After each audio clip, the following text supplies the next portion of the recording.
Hello, my happy crumpers. All right, we are back with another video, and today we are talking about something that I absolutely despise, but it's an extremely important part of the game, so we're gonna have to learn to deal with it. Let's be Overwatch. Okay, first things first, you have to understand your enemy, and your enemy is Overwatch. It's shooting. 10th edition loves shooting, they love spamming this new Overwatch, which is vastly improved in 10th edition over what it was in 9th edition. So we're going to have to be very, very careful about the way that we approach Overwatch now. So it's changed. But essentially what it does is it allows you to shoot your enemy in their turn.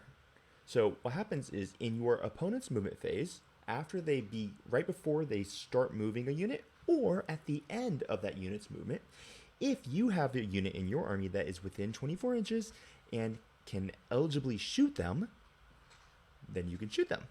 The caveat is that you can only hit on unmodified hit rolls of 6s. That is the only thing you can hit on.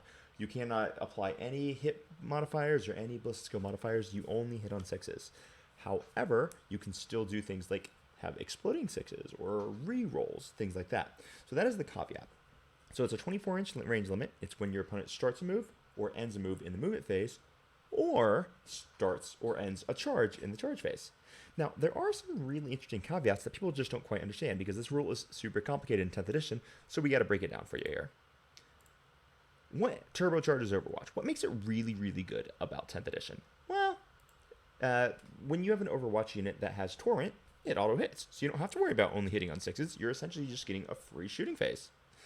If you have sustained hits, suddenly your Overwatch becomes a lot stronger because every roll of a 6 doubles the output of what your normal Overwatch would be. Makes your Overwatch way stronger when you have sustained hits.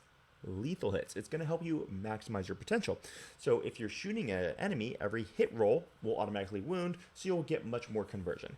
Now, lethal hits is not nearly as good as sustained hits, in my opinion, when it comes to Overwatch on average, but lethal hits is still very nice. And then finally, your rerolls to hit. So if you get rerolls to hit, your Overwatch is going to be a hell of a lot nastier, and you're going to have to be a lot more careful if you're going into an enemy that has any of these abilities, or God forbid, they have all these abilities, which gets very gross, as we will see in just a little bit. So we'll be actually going over some of the most efficient Overwatch units in the game. I'm going to show you on TTS exactly how you were going to move to manipulate the Overwatch and avoid the worst of the Overwatch. So let's go on to the next part. Now, what's really going to hinder the enemy's Overwatch? What's going to put shackles on them? And that's really important. This is cause of some controversy here. Basically, first thing you have to think about is your out-of-phase rules. Overwatch allows you to shoot as if it were your shooting phase, but it's not actually your shooting phase. What this means is that you cannot use rules that can only be used in the shooting phase. You can only shoot as if it were your shooting phase. I know that was a lot of lawyer speak. Let me see if I can clarify for you. So in Overwatch, you cannot use the ability Firing Deck, because Firing Deck, which is the ability that allows a transport to shoot the guns of the people that are inside of it, can only be activated in the shooting phase. And while your Overwatch counts as if it were your shooting phase, it's not your shooting phase. So shooting phase abilities can't operate. I know that's confusing. So essentially, Overwatch, you hit on 6s, but you can't use any of the abilities that you would typically be using. Big guns never tire. This is the ability that allows monsters and vehicles to shoot into and out of melee.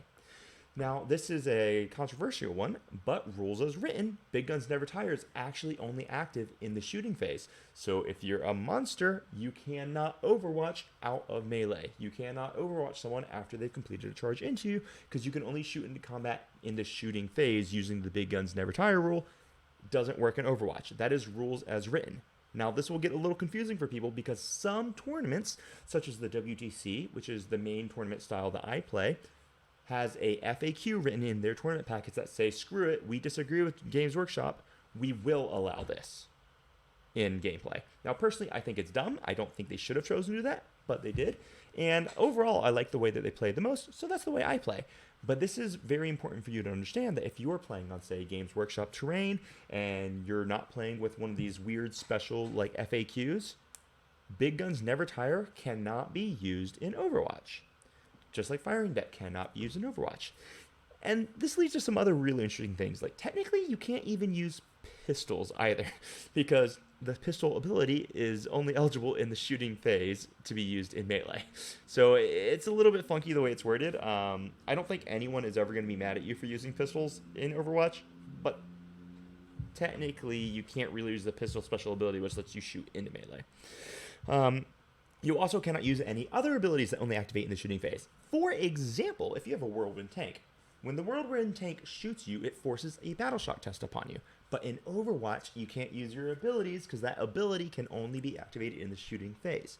Now, if the Whirlwind had a rule that said something along the lines of every time this unit makes a successful hit roll against an enemy unit, take a battle shock test, then you could use it in the Overwatch phase. But it very specifically specifies in the Whirlwind's ability profile in the shooting phase. Therefore, it can't be used during Overwatch. So now we have some of the things that hinder Overwatch.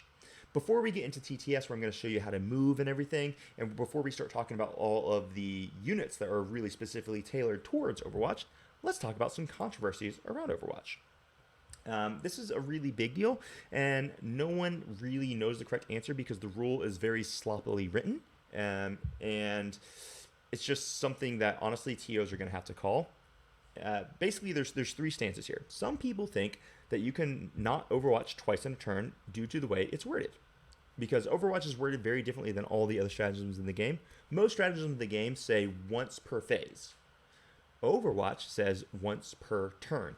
That's a very big deal because Overwatch is an exceptionally powerful ability, and if you are spamming it multiple times per turn because you're using abilities like, say, the Captain of the Space Marines ability, which lets you use another stratagem that phase even if it's already been used for free.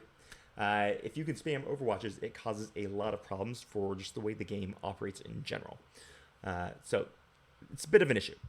So some people believe that you can't Overwatch twice in a turn regardless because Overwatch is supposed to be used once per turn, not once per phase, and the abilities call out per phase. Now, other people will believe that you can use the free stratagem abilities in order to use Overwatch twice. We just explained the problem with that. It's just that it specifies per phase, whereas Overwatch is technically a per turn ability. Some people say that doesn't matter. Some people say it does. And then you have people like me who's in the third camp. So the way I read the rule is that using those abilities that say you can only use this once per phase is, or you can use this an additional time per phase, you can't use it to do Overwatch again because Overwatch is a once per turn ability. However, there are certain abilities in the game that specifically call out Overwatch. And obviously, these should work. So if you look at Tactical Acumen, once per turn, you can target this model's unit with the Fire Overwatch stratagem for 0 CP, and can do so even if you've already used that stratagem on a different unit this phase. This actually would 100% allow you to use the Overwatch stratagem twice per phase. Well, once you have to spend it, and then once it's free if you do it like this. That would work, in my opinion. I believe it works. I also think it's written really poorly because, once again, it says per phase, where technically your Fire Overwatch stratagem is once per turn. So rules is written, this rule wouldn't work, but it's also pretty clear what this rule is intended to do. So I am of the opinion that you cannot use your free stratagem to use Overwatch twice unless it specifically calls out the ability to use Overwatch twice. People argue about this constantly, and honestly, it's just written terribly, and there is no correct answer. Games Workshop just really needs to rewrite this rule and clean up the way it goes. I love Games Workshop. I think they're doing a great job overall, but they still screw up rule writings, and they need to get better at it. So they need to fix this. So what I would recommend is, if you're going to a tournament, always read the player packet. If you're unsure about how the tournament's going to interpret this rule, message the TO ahead of time, and just know. And so you just know what you're getting yourself into. You don't want to randomly show up to a tournament where people are overwatching 3 or 4 times. Personally, I think that's really unhealthy for the game. I think it's a terrible idea. You do not want to have to eat a Flamer Overwatch from Thousand Suns 3 times in a phase. Or in a turn. It's just bullshit, and it was really bad for the game. So I think that's a nonsense way to interpret it, but some people are interpreting it that way. So you need to know ahead of time what your tournament is going to interpret it as. So there you go. That's the controversy. Now let's talk about some other things here. All right, how are we going to deal with Overwatch? So what I'm going to do is I'm going to run through this slide, and then I'm going to switch back to the tabletop simulator view so that I can actually show you how we're going to move. First of all, you always try to avoid being seen at the beginning or the end of a move, because the way the Overwatch stratagem is phrased is at the beginning or the end of a movement, you can use this stratagem. So if you can't be seen when your movement starts, and then you move through an area that is your opponent's visual axis, but you end past your opponent's visual axis, then you cannot be overwatched. So what does that mean? Let me go over to the tabletop simulator, to the tabletop simulator view, and let us work through this. All right, so I've just got a kind of a little thing right here. Okay, so let's say I have a Tyrannofex, and how am I going to demonstrate this? Let's say my Tyrannofex is right here. Okay, and I have a truck, and it's right here. So right now, the Tyrannofex cannot see the truck because he cannot draw a line of sight from it to him. Okay? And then let's say I move the truck, and he rolls a 6 on his advance, and he goes all the way over here. The Tyrannofex still cannot see the truck, meaning the Tyrannofex can never overwatch him. Even though during movement he could see him, it doesn't matter because Overwatch can only be used at the beginning of movement, which he cannot be seen right now, and he cannot be seen at the end of movement, which means the Tyrannofex never gets to Overwatch. Fair enough, right? That should be pretty easy to grasp, all right? And there's lots of different situations that you guys will come across in your games where that makes sense. All right, so let's go back to the PowerPoint, and we're going to read our next points. Whoop, whoop. Magical internet computer stuff. Now, number 2.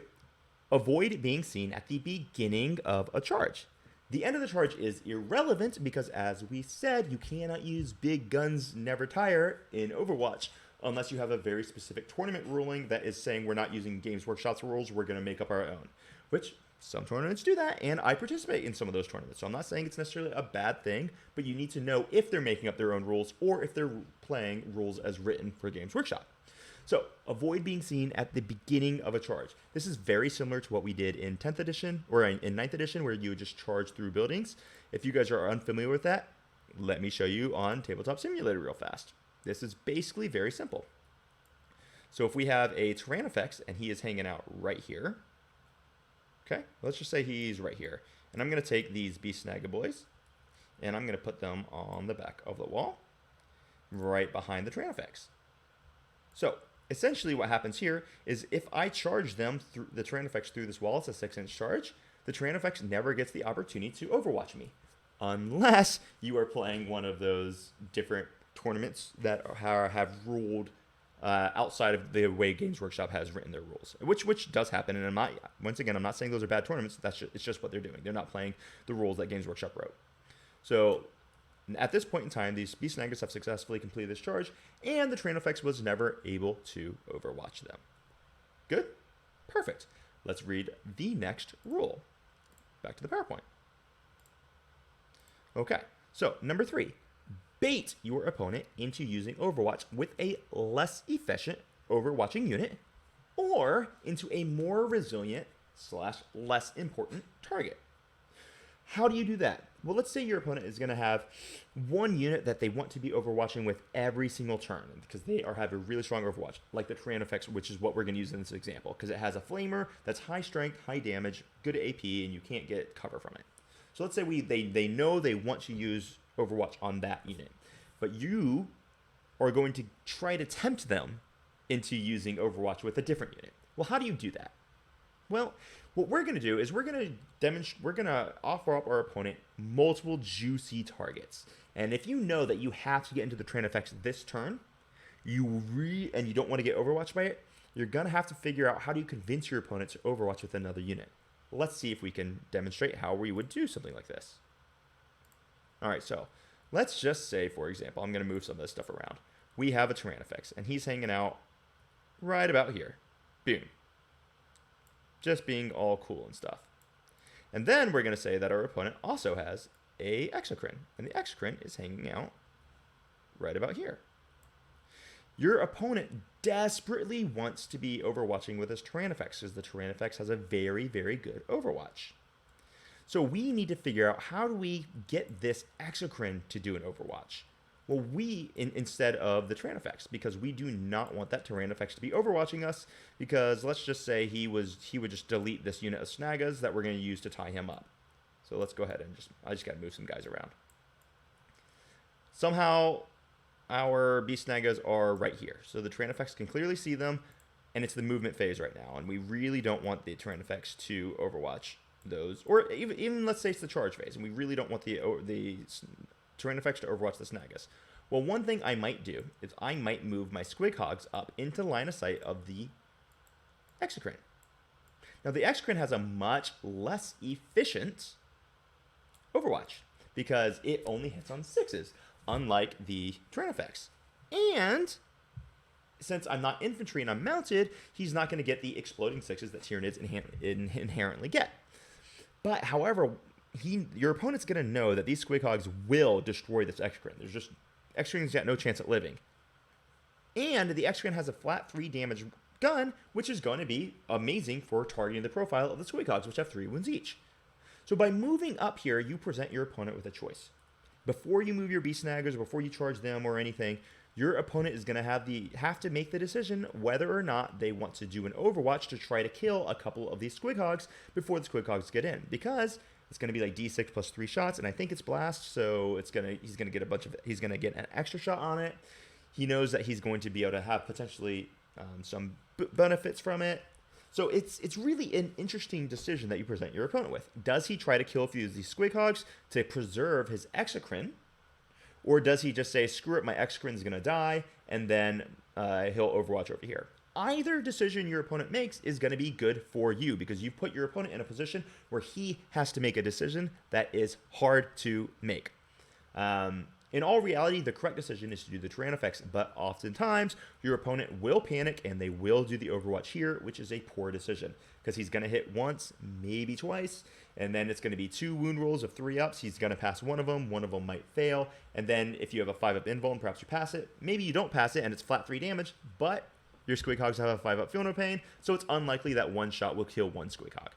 However, your opponent is going to panic for a moment and they will make a mistake. Warhammer is all about making your opponent make mistakes. Even great opponents make mistakes. I make mistakes in every single game I play, and I'm a pretty damn good player. All of my teachers, everyone always makes mistakes.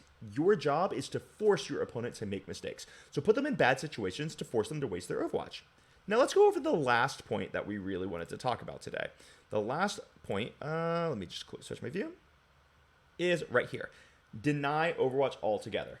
And certain special units can do this. As a matter of fact, I think there's only one special unit that can do that, and that is the Glorious Orc Commandos, which sadly I'm not using right now because I hate fixed unit sizes. You have to take 10 of them. I hate that. I wish I could take 5.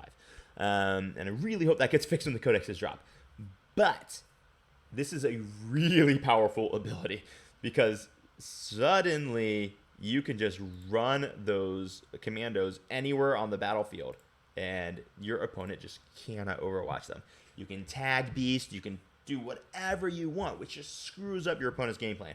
If they're Imperial Guard and they want to make sure that they blast all your units coming down the line, your commandos just walk right up, tag the tank can't Overwatch, and since rules is written, we know that Big Guns Never Tire cannot be activated outside of the shooting phase. Then you're free to move the rest of your army or charge wherever you want, and he can't Overwatch even with a big Bane Blade. It is so freaking powerful. So dang powerful.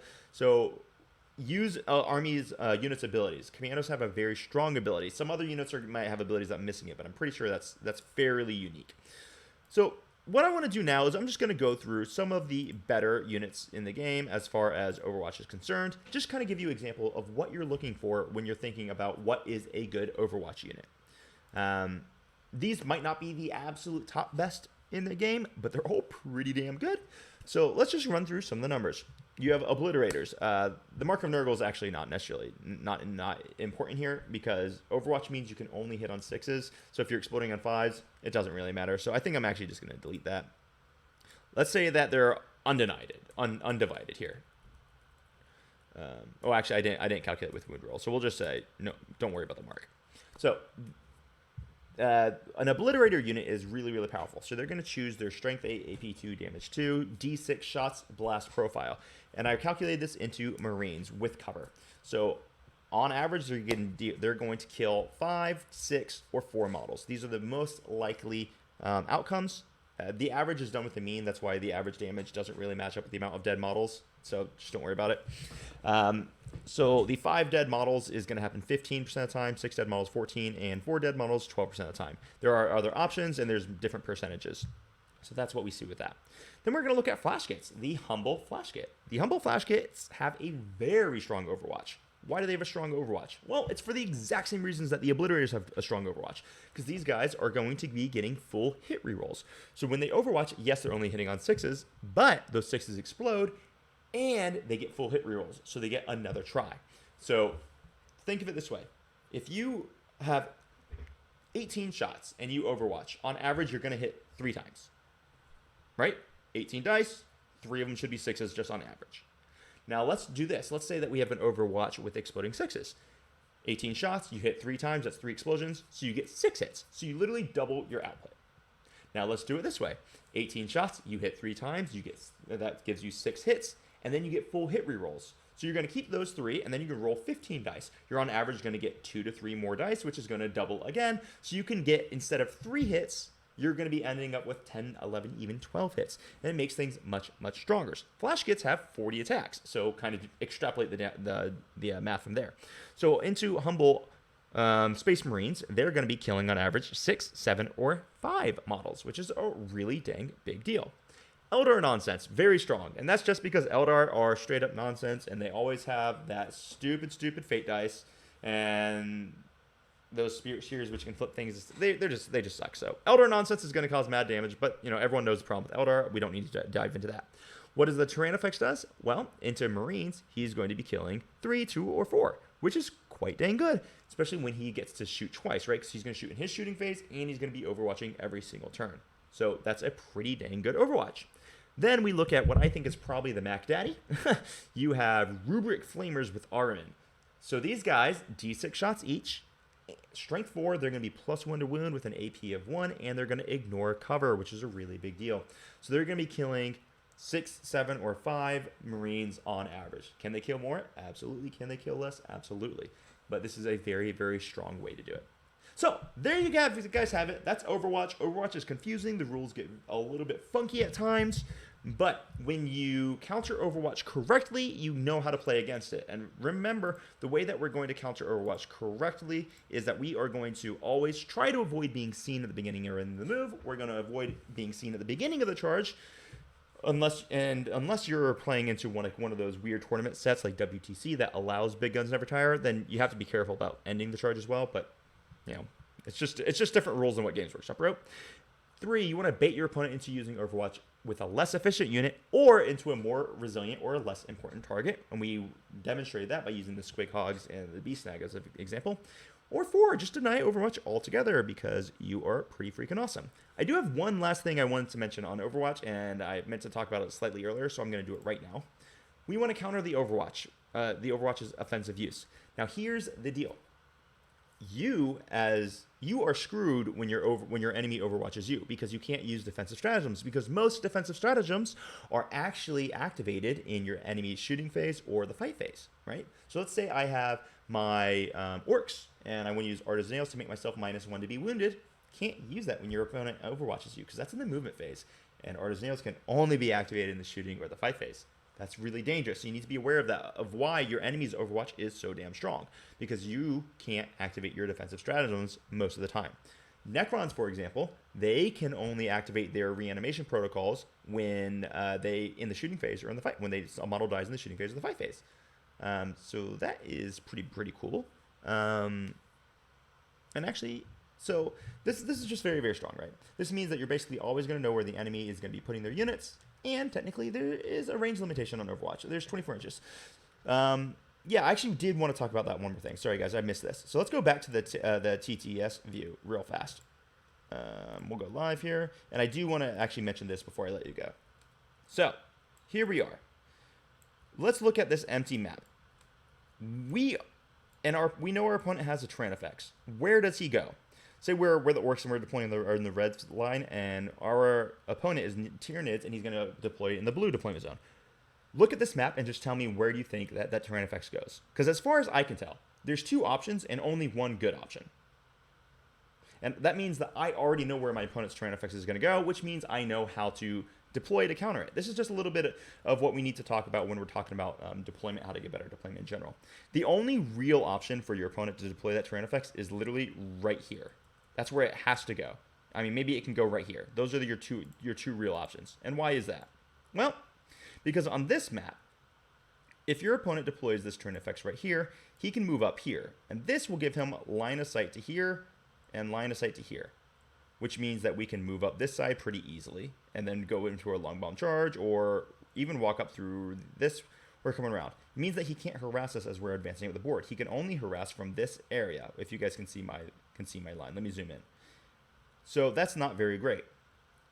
This, however, is where he wants to be, because now his base is wholly within the terrain, which means that he gets line of sight to all of this. So he can cover the entire map by sitting right here. He can't do it right here, because if he stands like this, he's not wholly within the terrain. So this means that he's going to have to wedge himself in here really tightly, and I don't even know if his base will allow him to. So he could stand right here, but then that means that he can't see through here at all. So this would open up this flank for you. So he's never going to deploy the terrain effects right here. He's never going to deploy the terrain effects right here. And if he does, you're happy, because it's not going to be overwatching you. So the only place your opponent can really do is he has to deploy the terrain effects here, because it's going to have to move here. And that is really powerful to be able to know that when you're starting your deployment, so that you know how to counteract it. So when you start the game, make sure you know which of your opponent's enemy units are really good at Overwatch, so that you know where they're going to deploy, so that you can counter it. Until next time, ladies and gentlemen, Grots and Gits, I am Happy Crumpin' Wargaming, and I hope you enjoy crumping your enemies with this information. We'll catch you later. Bye-bye.